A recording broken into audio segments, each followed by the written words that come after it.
and welcome to the Cyber Chat studio. Today's episode, I am joined by Shariq Hirani. How are you? And more importantly, are you okay if I call you Shaq?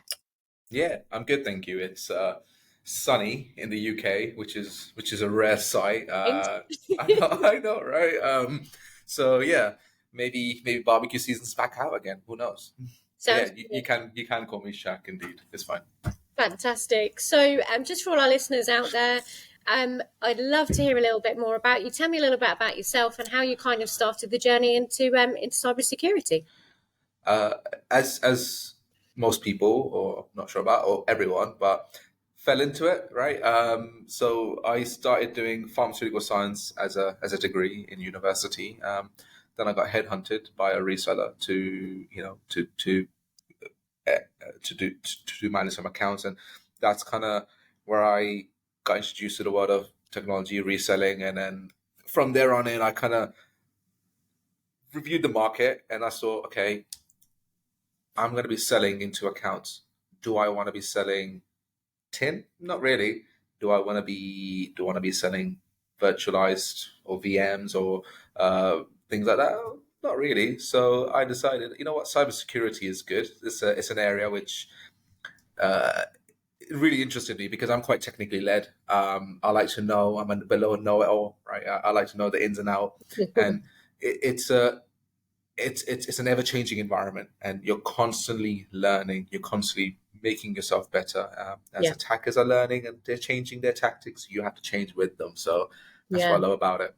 And it's such a growing market, isn't it? You know, it's so vast. There's so many different areas that you can go into, specialisms.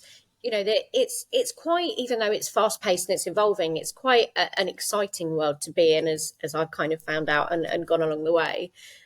So tell us a little interesting fact about yourself. What do you like to do outside of work? And yeah, something that perhaps maybe the listeners wouldn't necessarily know about you. So well, not many people do know about this. Maybe only my wife, but I like cooking. And when I was a kid, I always liked cooking shows. So while everyone's there watching football, I used to sit there and watch the Food Network, seeing Jamie Oliver cook a casserole. I find it very therapeutic, and it really helps me. And I'm a bit of a Gordon Ramsay in the kitchen. Sometimes my wife does get a bit frustrated when I'm like, "Hey, it's got to be done in a particular way. It's bloody raw, or Yeah. whatever it is." It really helps take away the stress of a daily Yeah. life and put something monotonous in and just go at it and just cook something. Nice. So are you more of a kind of a fine dining master chef type person, or are you more of kind of like a bake off, more bakery cakes, etc., or a bit of both, maybe? Neither really. I mean, I fine dining. I mean, I cook whenever I cook. It doesn't look the best, but it tastes good. That's what I care about. That's And I what it is. yeah, I can't bake for the life of me. You gave me some parchment paper. You gave me some flour, some sugar, and butter. I'd be like, I don't know what to do, and I just throw it out the window. No, Yeah. no, never, never, never for me. But I like to cook. Make interesting things. Look at different. Don't look at recipes. Just visualize what I want to do and Yeah. just do it. Nice. I'm sure there's a lot of people out there who share the same passion, so that's good. So, last question from me, and we're going to kind of dive into a little bit of tech. Where do you see yourself in sort of 5 or maybe even 10 years time? Where's the kind of the path for you in the future? I've always seen myself, hopefully managing a team and helping people. That's helped me in the past, right? The way I've become successful, the way I've learned is from other people who've given their time, their knowledge, their effort, and I would like to do the same. I love mentoring individuals, and maybe it goes back to me telling people what to do, but not. I mean, I'm jesting in that regards, but in actuality, I actually really like helping individuals achieve their goal, Hmm. understand the challenges they might have, whether that be uh, their work or personal, and just help them overcome stuff, because I've overcome a lot in my life. I was born in Pakistan, didn't know a word of English when I moved to this country. There's a lot of challenges I've Yeah. overcome, and that's really helped me become the individual I am. And I can, if anything, if I can pass some knowledge on, I think Yeah. I've been successful in life. Brilliant. No, it's lovely, really lovely to hear. So, onto the kind of the tech part of it. As you know, we've just mentioned, it's such a vast space, and there are so many technologies out there. You know, they're doing a little research. There's over 39,000 companies that are either providing or working in this space and providing services or professional services. So, I guess from today's episode, what we're going to be doing is talking about cyber security awareness training and why it is so incredibly important to organizations and all the kind of the areas that go with it. So probably my first question, why cybersecurity awareness training? Why is it one of the technologies that we've picked to first start to discuss in your experience, really? Um, so it goes back to training, the training element of things. Every individual, whether that be in their personal, their work life, is doing some sort of training. Yeah. And as the cybersecurity market has developed, training needs to be developed, and it's ever changing. I mean, Mhm. funnily enough, I was speaking to two organizations over the past 2 days, and both of them, they are looking at email security as the first layer, which is great. But when we talk about, okay, if we can, if you can get visibility on the types of threats that Yeah. can be stopped, what happens next? Because Mhm. technology is not foolproof. Nothing is 100%. Yeah. You need that human layer. You need that human firewall in regards to cybersecurity. So training users has always been a very low cost, high impactful way of looking at cybersecurity, because Mhm. it gives that baseline, and then you can build off of that. You can see what users are doing, what areas they need help in, and it ultimately then goes back into their personal life as well, because Yeah. you receive stuff from your bank, you receive stuff from for example, with your bank, it's telling you, okay, are you sure you logged into this in the correct way, or you shouldn't be receiving emails from our bank around this. So Yeah. everyone is providing you some sort of security awareness training and training in that regards. And why now? Because attackers are changing, and this is why you need training in a right collated way to help your organization become more secure. Absolutely. And I guess, where we're starting to look at, you mentioned about there's no silver bullet in this industry. We spend an awful lot on tech. What do we actually mean by cybersecurity awareness training and, all the layers of that to do with things like interactive roles, etc. What do we actually mean to when we say to an organization, you should really have cybersecurity awareness training? So historically, how it's been done is organizations get their employees in a room, and a guy with a briefcase with a tweed jacket with the shoulder patches. They come in. I'm stipulating here, but and they provide an hour's lecture on why you should look out for, what you should do. And before, a lot of the times it's just been a tick box exercise, whether that Mhm. be for cyber insurance, for an accreditation, whether that be ISO 27001, Cyber Essentials, you can name a few. But Yeah. there's always been training in some way, shape, or form, right? What's changed and why it should be looked at it differently? It's all about regulatory training on Mhm. a weekly, bi-monthly basis in a bite-sized format, um, and then following that up with some sort of phishing simulation, some sort Yeah. of training modules or knowledge assessments that you can test better the user's knowledge, understand, have they grown? Is their awareness better than it was when we started? And it's all about creating a metric, because what you want to understand and what organizations are always trying to understand is, what's my risk? Yeah. And users are the people that have access to the data. Users are the people that can get dumbfounded by some of the situations out there, whether that be a social engineering attack or a URL based attack, or anything of that fashion, right? And technology can't always just predict and understand what's going on, or it could be a bit too slow to predict. You need to make sure that user is aware and can protect your organization and reduce your risk. Yeah, absolutely. And I guess, we're always very mindful of the fact that some industries are perhaps maybe targeted more than others. Would you say cybersecurity awareness training is something that is only applicable to a certain size of company or a particular person or a particular department? Where would you say that training is, does it apply to everybody, or is it kind of down to a specific industry, I guess? I mean, going back to, the situation where everyone sits in a room, Yeah. how is that constructive to, let's say, someone in HR, Hmm. someone in finance, someone in the IT team, or someone in the sales or the operations side of things? You can't brush everyone with the same stroke. Yeah. Every individual is different. How they interact, how they absorb knowledge is different. And some people are visual learners, some people are interactive learners, some people, you know, love to read. Everyone is different. My father told me a long time ago, not all five fingers are the same.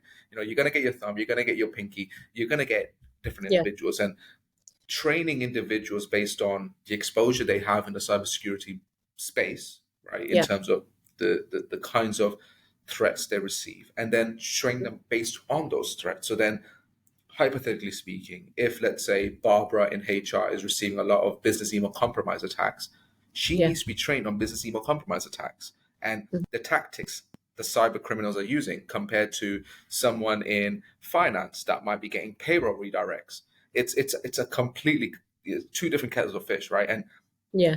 it's got to be targeted to the user and bite size, so then they can absorb that knowledge and then take it into their personal and their work life. They can Yeah. talk about it to their friends. Hey, Barbara in HR said to her friend, "Oh, don't click on phishing emails because I learn about it.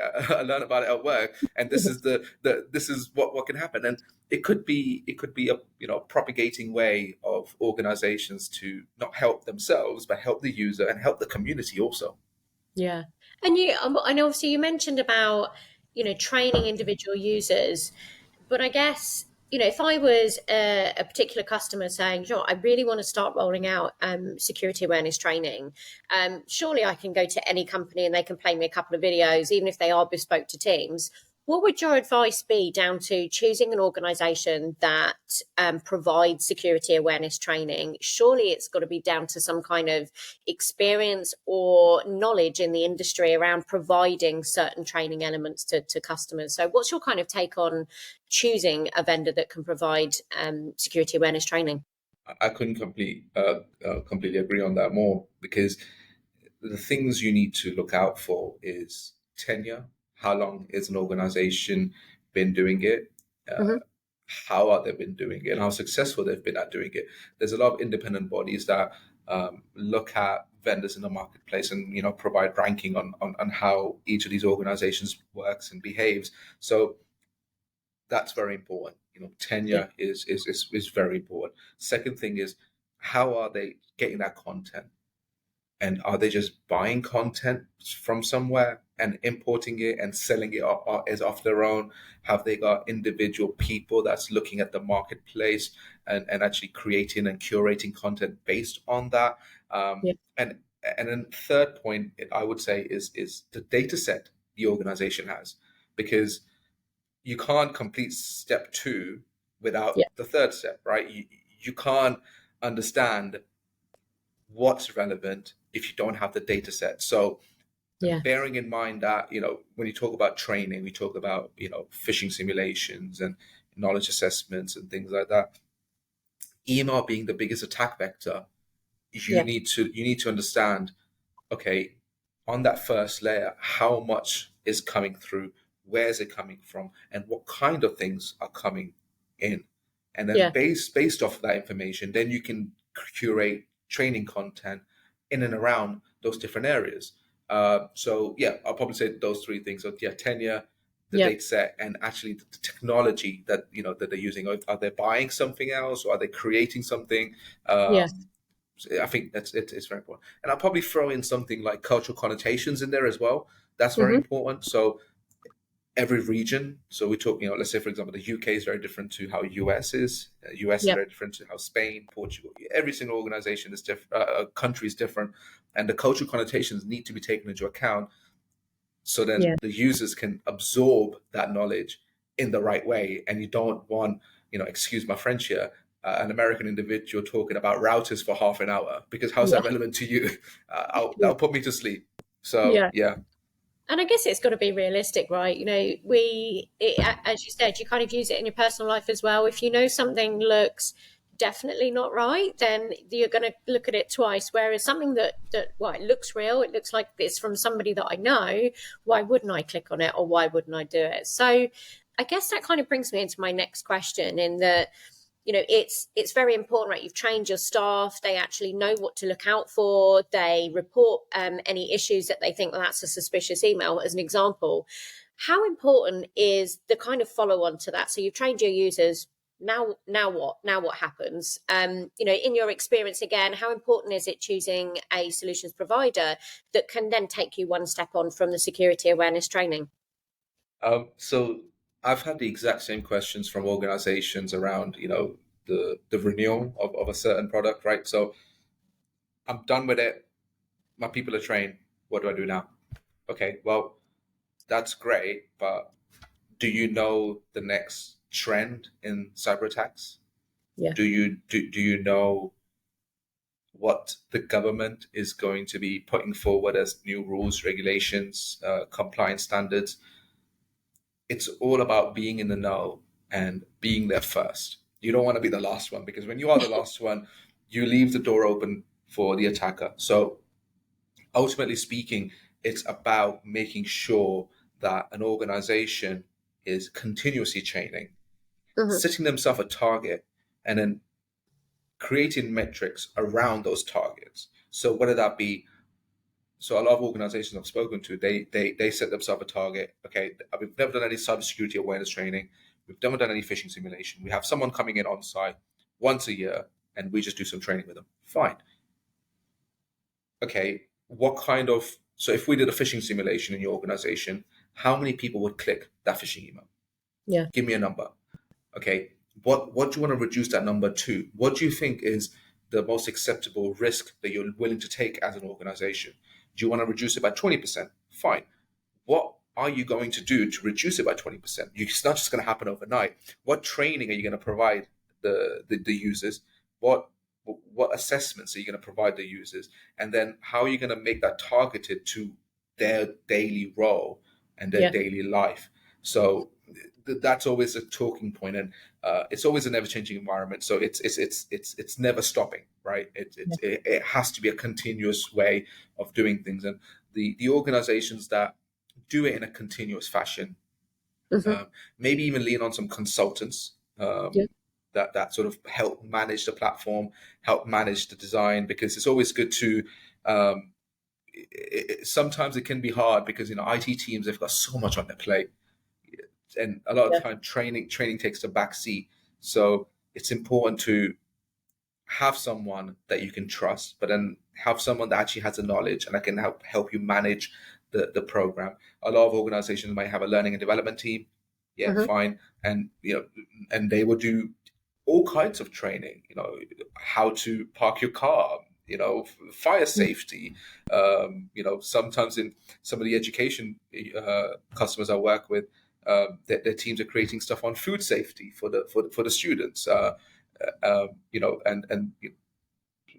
what to do and what not to do. So Yeah. it's a continuous basis. And lastly, if you've got new users coming in, Hmm. um, because what you don't want is you want to start training your new users, because your old users, which you've already trained, yeah, they're sorted.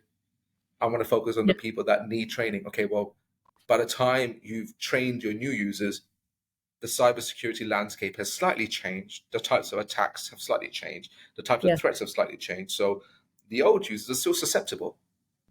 Yeah. So it's got to be a continuous way, and sort of having a breakdown and having a metric around what is your target, what are you trying to reduce, what are you trying to do, because until you have an objective, you're just spraying and Yeah. praying, right? It's not as effective as it could be. Yeah.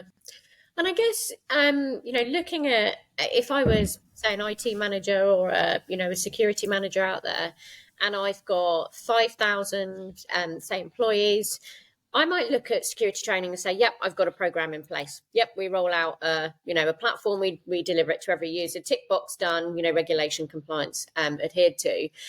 Is there any way of, getting up perhaps maybe a little bit more intelligence from a security awareness training program that I can use to my advantage? So, as an example, I'm not going to roll it out to 5,000 people to start off with. I would like to start off with a subset of users, but which users do I pick? How do I know that they're actually taking the training? How do I know that, they've been sent perhaps maybe 100 phishing emails, but actually they've clicked on every single one of them? So, is there a way of actually using intelligence rather than just, hey, it's a tick box exercise? I've trained 5,000 staff, but we're still being bombarded with exactly the same threats, and people are still clicking and downloading. What's your kind of take on intelligence, I guess, from a platform? It goes back to the point I made earlier around data sets. So you've got to Mm. work with an organization that has the knowledge and the data set on what's happening in the marketplace.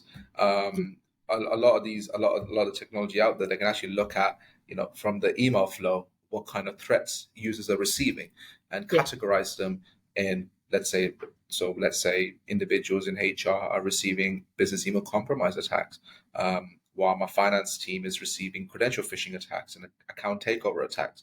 Hmm. My operations team is receiving remote access Trojan attacks. So, Yeah. having a way to classify the types of attacks, the types of threats users are receiving, you can then culminate that knowledge and understand who is your low hanging fruit. Because if you're just starting off, Yeah. you don't know where to start. So, you need to understand what threats are coming in, where they're coming from, and who are they targeting. You can then take that information, spin it up into your security awareness training program, whether that be phishing simulation or training, and then target those individuals with those specific examples, those specific email templates that you might be receiving.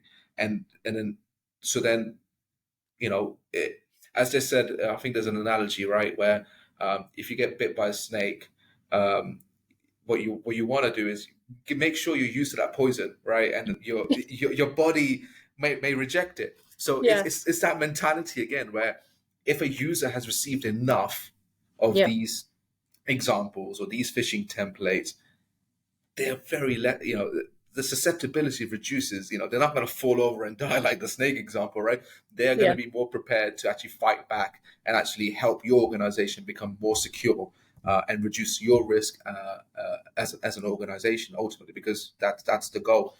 Any and every Absolutely. CEO, board member, they always ask, "What's our risk? Yeah. How can we reduce it?"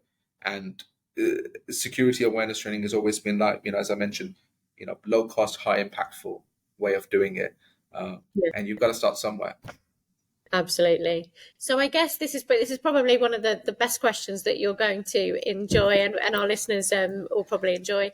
I'm going to ask, is it expensive? But I mean that in the context of, every customer out there has a budget, and you could come back with, what's the cost of a breach, what's the alternative? But yeah, in your experience, is it an expensive item? Is it something that board members should kind of say, well, I think we could actually get away with not having security awareness training? What's your take on the cost of awareness training across an organization?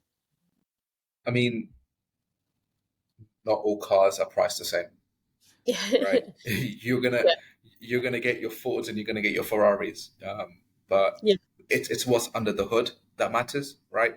So ultimately speaking, there is a cost element to this, but Yeah. historically, as time has gone on, a lot of organization has spent quite a lot of money on network, endpoint, web. A lot of that money has gone. I think there was a statistic by Verizon that most of an organization's budget is spent on network, is spent on endpoint technology, is spent on other areas of cybersecurity. Yeah.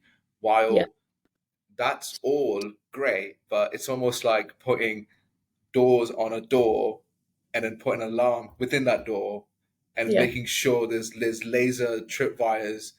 But that's all fine. But if someone comes in with a knife and passes all those defenses, you've got to be able to defend yourself, Yeah. right? And if you're not taking any, martial arts or boxing classes, you're not going to have a Scooby what to do. So it goes back to your attackers can use different tactics. A lot of the threats nowadays, especially the ones I'm seeing with the customers I speak to, don't have any malware, don't have any bad content, Mhm. anything that a cybersecurity company would pick up, but it does have a socially engineered email. So the Yeah. attacker has looked at the individual's LinkedIn, has looked at the individual's social media presence, has seen what the individual is doing, what they're not doing, how are they Yeah. reacting, how are they talking to people, and then analyzing all that information and cultivating a very interesting and very very succinct, whether that be an email or a social media post, and it's actually getting them away from the network. And Yeah. that's so what we're seeing a lot now is toad attacks. So that's telephone orientated attack delivery methods where an Mm. email would come in and for example it will say your Office 365 subscription is due for renewal. Please call this number. Okay, I can call that number, but there's no technology that a customer or an organization has spent on network endpoint that can stop that phone call from happening, Yeah. unless they're on a corporate device and they really, really, really monitor it. I mean, a person can use the other mobile device and they can give away information. They can give away intellectual property. Yeah. So that's all great. You can build a house over a house over a house, but if the core is not strong, it's always going to crumble. Yeah. And I guess that's where, so my final question to you was, can security awareness training make a difference? And I think you have obviously have answered that in quite a few of them, but I guess it's down to the results, right? An IT manager or a security manager looking at, the amount of clicks, downloads, etc., before the training happens and then afterwards. But is there anything you kind of want to share in terms of experience with customers, results or figures in terms of just how much of a difference it makes having a security awareness program in place? Yeah, I mean, I've seen organizations that have reduced their risk in terms of cyber attack by over 50% with the ability to look at training modules and actually doing a succinct training program. But I've also spoken to customers that buy a solution and just don't Yeah. implement it because they don't have time, right? And they don't renew that solution because they haven't utilized it, which is no fault of their own. They've just got a lot on their plate.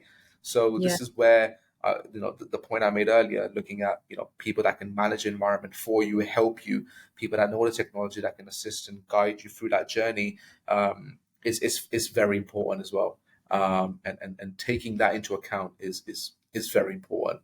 So that is great, but then and if you do it correctly, you're 900% going to reduce the risk in your organization, whether Yeah. that be over 50%, whether that be 5%, whether that be 10%, 20%, whatever that number is.